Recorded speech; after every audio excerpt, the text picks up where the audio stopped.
The Metanexus Institute is a global network of scholars, scientists, clergy, and citizens pursuing the constructive engagement of science, religion, philosophy, and the humanities. At colleges, universities, and their communities around the world, we promote interdisciplinary, interinstitutional, and interreligious exploration and education. For more information, visit www.metanexus.net. Okay, the long way from non-reductionism to transdisciplinarity. Some questions about levels of reality and the constitution of human beings. This is going to take you to more easy language than we just heard about John Van Breda's paper. And it continues somehow the discussion the Professor Egbert Schurman was addressing to us before, and I'm happy that this is the case. Okay, 3 statements to begin with. Reductionism is not only an epistemological problem that concerns philosophy and the sciences. The darkest side of it is the cultural implications, as they are the center of human relations among fellow human beings in their relation to nature, as we just heard on John Van Breda's paper. I propose an observation program to address cultural reductionism and our social crisis from a cultural point of view. In this sense, culture is defined as a semantic domain which includes a sociocultural matrix, we just see what that is. This is a constellation of reductionistic presuppositions from which we can trace the implications of reductionist semantics on human action in every life. So this has 6 points, and each of them has a quotation from the manifesto, so we can have a relationship with that piece of thought that I assume you all know. The vision of nature in any given era depends on the imagination prevailing in that era. But once formed, the image of nature acts on all fields of knowledge. This is from the manifesto, and I would say not only the image of nature, but the image of everything acts on all fields of knowledge. And if we agree that scientific knowledge precedes, not common sense, this is wrongly said, common knowledge, the problem of reductionism should arise in culture and everyday life as it has in science and philosophy. If reductionism is not being an accurate way of bringing about knowledge in science, we should expect problems in our daily life to come precisely from reductionistic ideas of understanding and relating to our natural and human world.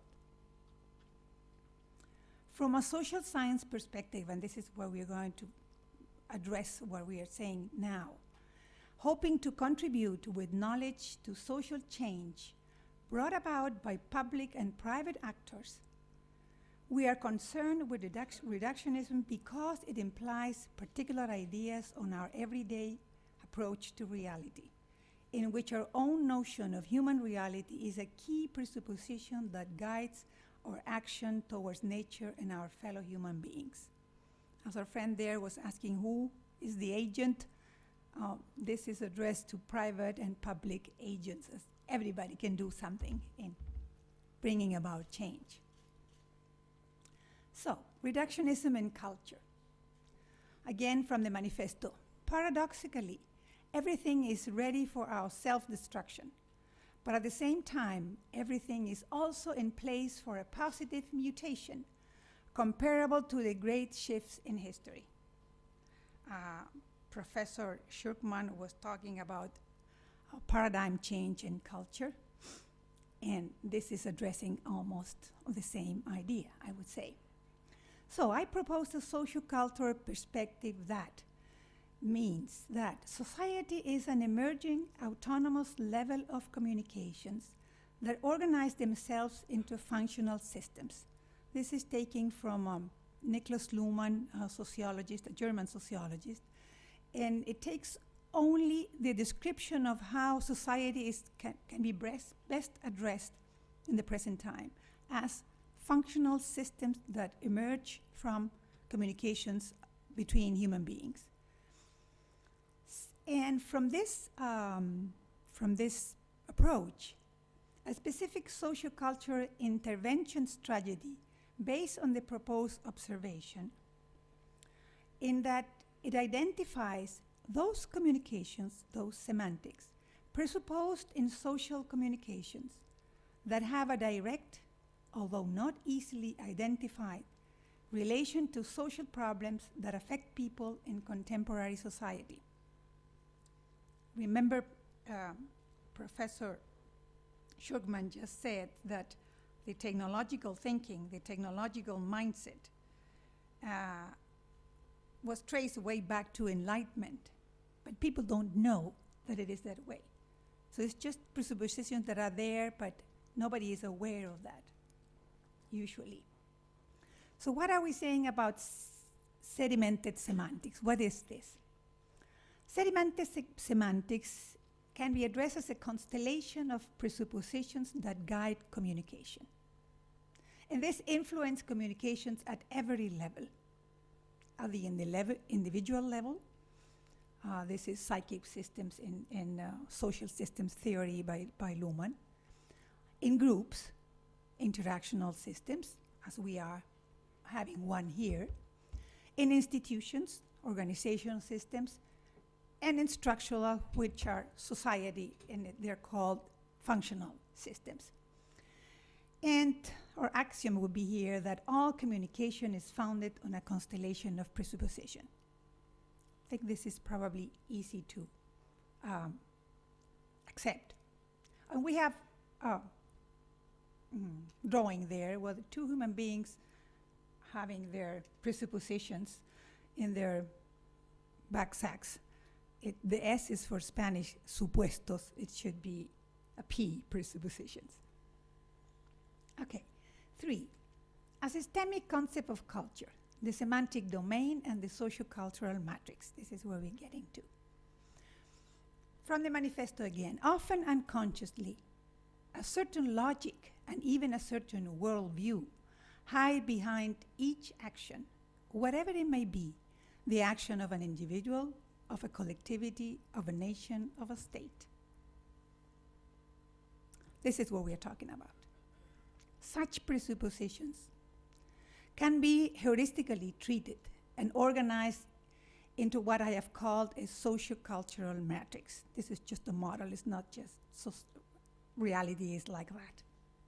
And my hypothesis is that such sedimented semantics that underline our modern culture influence social communications by remaining tacit but included as presupposition, like what the manifesto says. They're hidden there, but they're always there. And inasmuch as these presuppositions are always a reduction of the possibilities of interpreting human and social complexity, their persistence over time ends up producing problems that at the individual level are not recognized as related to these presuppositions. And so their influencing power over social communications remains unchanged.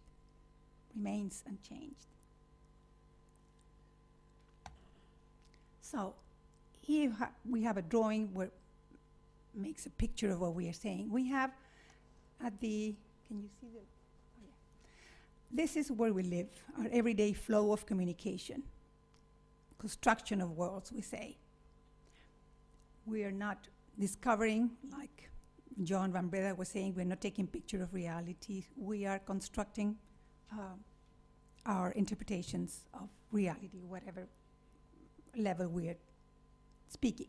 And this is just a flow, continuous, everything is related to everything.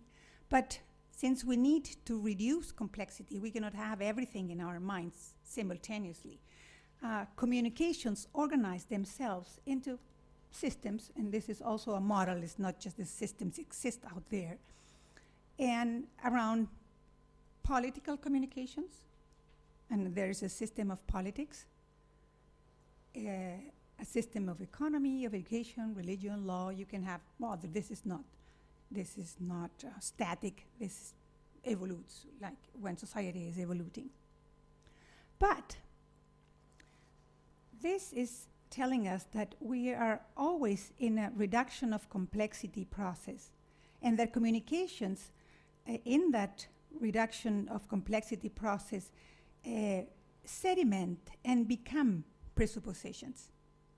Like once we have formed an idea of nature, as we were saying before, that idea is not in our communications any longer, but it's there, it goes down there. And this is what people address as culture. We can have here our semantic space, a Chilean culture, a Spanish culture, which shares some presuppositions. And then Chilean culture and Spanish culture and Czech culture share some other presuppositions, so we can say there is a Western world culture. And what is at the bottom of this is also, again, an image. The bottom is just an image. There is this socio-cultural matrix that we can call Western world modernity. But what happens is that the assumptions, the presuppositions we have here, they are guiding the communications in a scaling way, what we're communicating here. In this sociological approach to society, communications include action. And society is not composed by human beings, but by communications that include actions of human beings. Again, a model of addressing society. So let's give it a little bit of meat to these bones. Oh, this looks difficult, but it's pretty easy. We have again here our everyday life, like this communications about everything mixed with everything. And we can address this as the functional systems, the communicational systems. And we have here our sedimentation process. We have down here a social-cultural matrix, and this is the way scaling communications come back over here. So what do we have in this semantic space? We have these red triangles, which are standing for convergent variations. Variations are just communications, new communications in society. And we call them convergent when they maintain the assumptions that are here in the, down here in the socio-cultural matrix. They are convergent with that, like if we think, as we will see approximately, that nature is just a collection of material things out there ready to be used by us human beings. Whatever we do, whatever we communicate in the different systems will come from or have that assumption behind. But there are these divergent variations.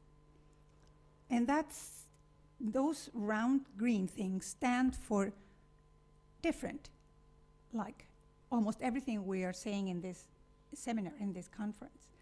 We are trying to come across with new ways of thinking and new ways of understanding, new ways of helping our society in the end. But the assumptions that are back down here in this socio-cultural matrix are very strongly sedimented, and they're very conservative. They don't want to be changed. So in the normal state of society, what happens to these divergent variations is just go into society, but they don't go as far as to change what we have here. Is that clear? Almost.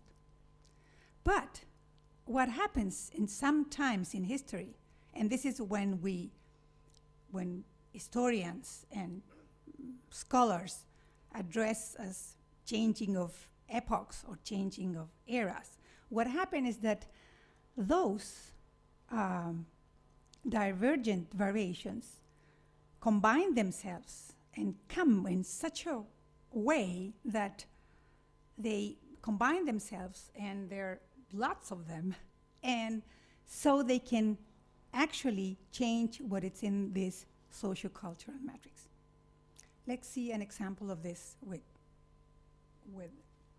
meat. You probably agree with this is, again, a reduction, and just as a matter of example, you could have other assumptions put in there, but you will probably agree with me that the human beings, no, the being of nature and the universe in the Middle Age matrix was a universe that was alive and that has a sense of unity. And in our modern matrix, that being of our nature and universe has become an inert material machine, as we were hearing in many of the previous presentations. The divine creation from the Middle Ages has turned into just material resources in our modern social matrix. Time, which was cyclic and followed the cycles of nature, we have today just a linear causes of events, which bring us to progress instead of tradition. And about human beings, once we were spiritual beings, members of a community, this goes up there, we were creatures of God, and we were here in a transit to an eternal life. This is what we were in the Middle Ages. What are we now? We are human, individual human beings, rational and material, masters of the universe, as we just heard about in John van Breda's paper, subjects facing objects, in a search for liberty and autonomy, as Egbert Schumann was telling us from the Enlightenment.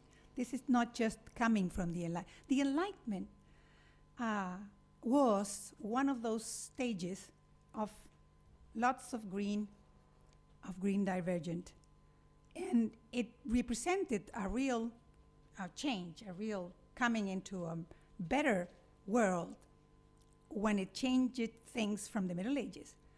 But now we have been living in a world like this for almost 300, 400 years. And it has brought problems that need, again, of all those green communications, which is what we are trying to do here. So, the truth established by religion then has become an ontological truth established by science. Local communities became national states, and tradition turned into progress. I guess it's somehow agreeable. So how do we overcome this? Overcoming the reductionist subject in philosophy and the social sciences, the crisis of modern epistemology. We could say, well, we're going to read very brief statements in this presentation, is a lot of green ideas. From the manifesto again, the death of man is a phase of history that is, after all, necessary. It portends his rebirth. So, Foucault holds that before the 18th century, man did not exist. Before that, man was a topic of discussion for the natural sciences as a species and kind, but there was no epistemological awareness of man as a subject. This is an idea that brought enlightenment, precisely. According to another philosopher, Rorty, a revolution was started by Wittgenstein, Heidegger, and Dewey, who dispensed with the idea, shared by Descartes and Kant, of the mind as endowed with the elements and processes that make knowledge possible. After nearly 400 years of the prevailing assumption that human beings are subjects, we realize today that just as this modern subject emerged historically, it can also die eventually, along with the so-called crisis of epistemology in modern philosophy. This is a very dense subject, and we are not going into that. But take it for granted that this revolution in philosophy is there. It's not my invention. And Wittgenstein and Heidegger and Dugin have done this epistemological change.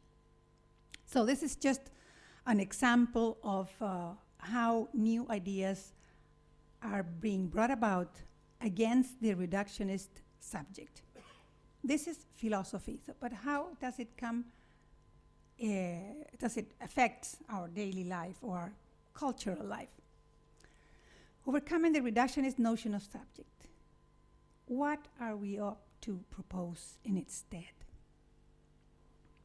From the manifesto, a mysterious factor of interaction, not reducible to the properties of the different individuals, is always present in human collectivities, but we always discard it into the hell of subjectivity. So, from sociology, Luhmann offers the concept of psychic systems and the approach or the metaphor of black box with respect to the individual. For the study of communication, this is society.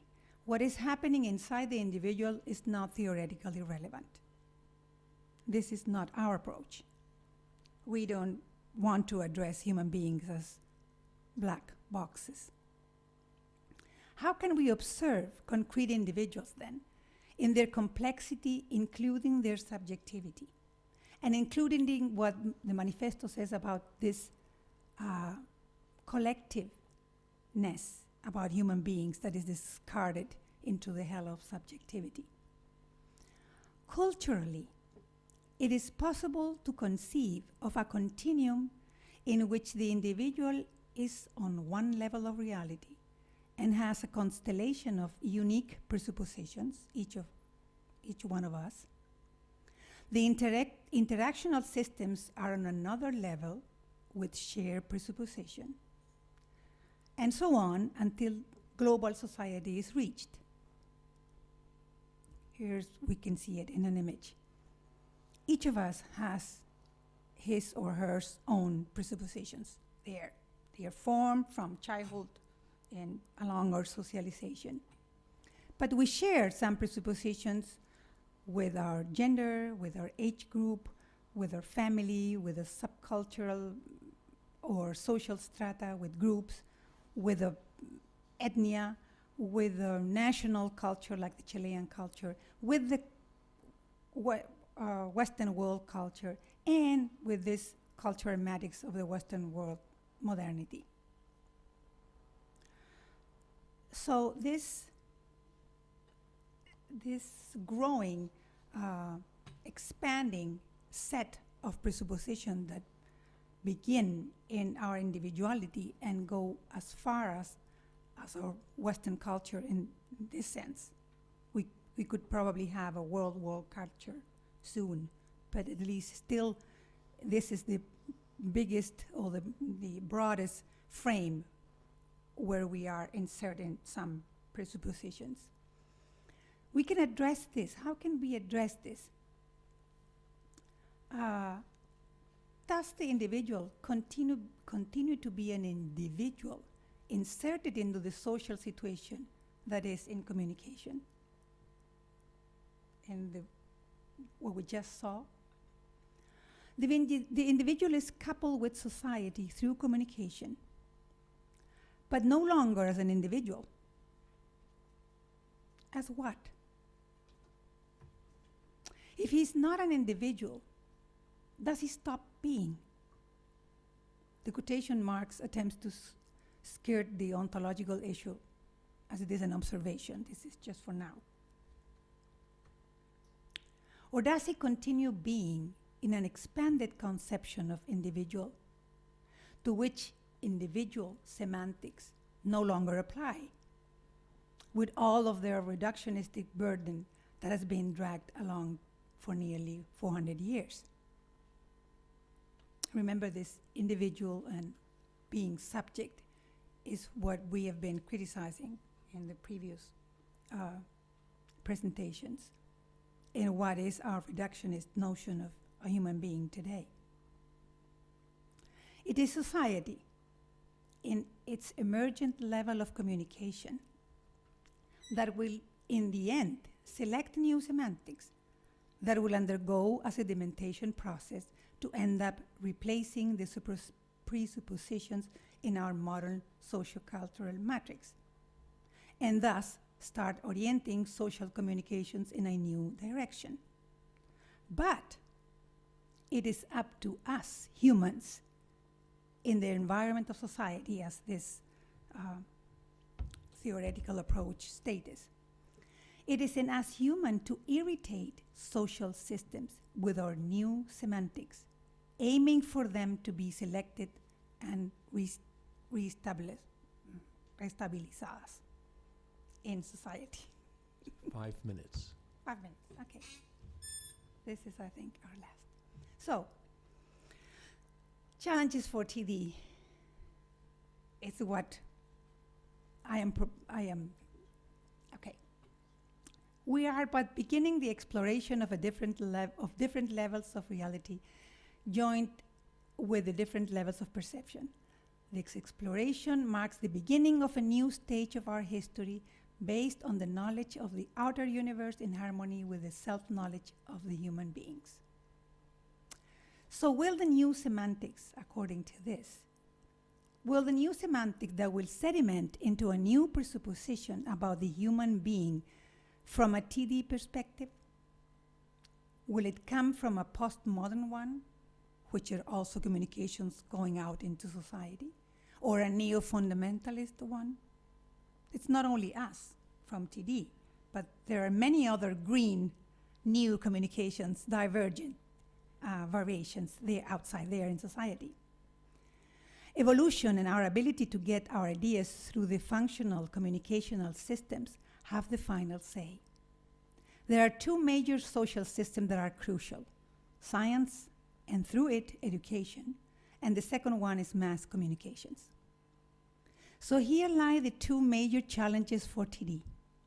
How to get its quite radical ideas not only to be accepted, but to be taken as the most promising perspective for meeting scientific complexity and responding to the social problems and challenges ahead. One is legitimization. Legitimization in the scientific and the philosophical context seem crucial, since TD is both an epistemological approach as well as an ontological one. The issue of legitimization within the scientific world seems to be an insuperable prerequisite for it to exist in the world of education and of common sense. Avoid the risk like falling into the migration of concepts from one field to another, as TD warns us. TD has a very specific conceptualizations. Take levels of reality. For a truly different level of reality to be seen, there must be a breakdown of language, of logic, and of fundamental concepts. This applies to the quantum level and the macroscopic level in physics. This rigorously defined concept shall not be illegitimately exported to levels, dimensions, domains, or orders used in other theoretical contexts, nor shall it be taken about loosely. It is not rigorous to use this in another context or in a metaphorical language. If this occurs, the central concept of TD will be undermined, and the possibility of their influencing the scientific system will be diminished. So, if we who share the TD perspective do so, we are digging our own grave. And I think that's it.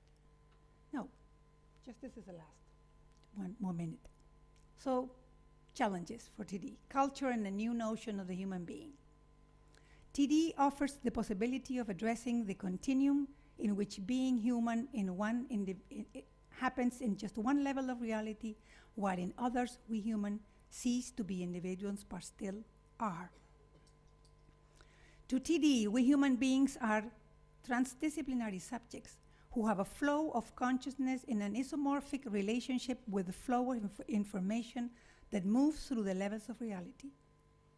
The two flows, according to TV, are associated thanks to the same non-resistance zone, as we heard this morning, that which is sacred. The different levels of reality are accessible to human knowledge thanks to the existence of different levels of perception, which are in biunivocal correspondence with the levels of reality. I'm just repeating what was said this morning. TD penetrates territories that are still a mystery to the science and touch what is sacred. Questions will arise. Do we have or are we the levels of perceptions? Are we in the non-resistance zones? Are we part of it, or are we the zone itself? Do we have access to what is sacred, or are we part or the sacred? Challenges. Is there a scientific proof that for each level of reality there is a corresponding level of perception? You'll probably have Professor Nicolescu to answer that afterwards. So, the challenge is, if we are individuals only in one level of our being, what should we call ourselves? If we want to overcome cultural reductionism, there is a need for a new non-reductionist term, a new semantics to call ourselves as human beings. If TD, in each being there is a sacred, intangible core, this is what TD tells us. This beautiful description of our human constitution has not only the monumental task of making its way into the scientific system, which would require nothing less than the revolution in scientific thought, but into our daily living as well. And this will require a new semantics, one that can transcend the worn-out semantics of individual and subject, with their long-lasting burden of reductionism. And this monumental task needs the effort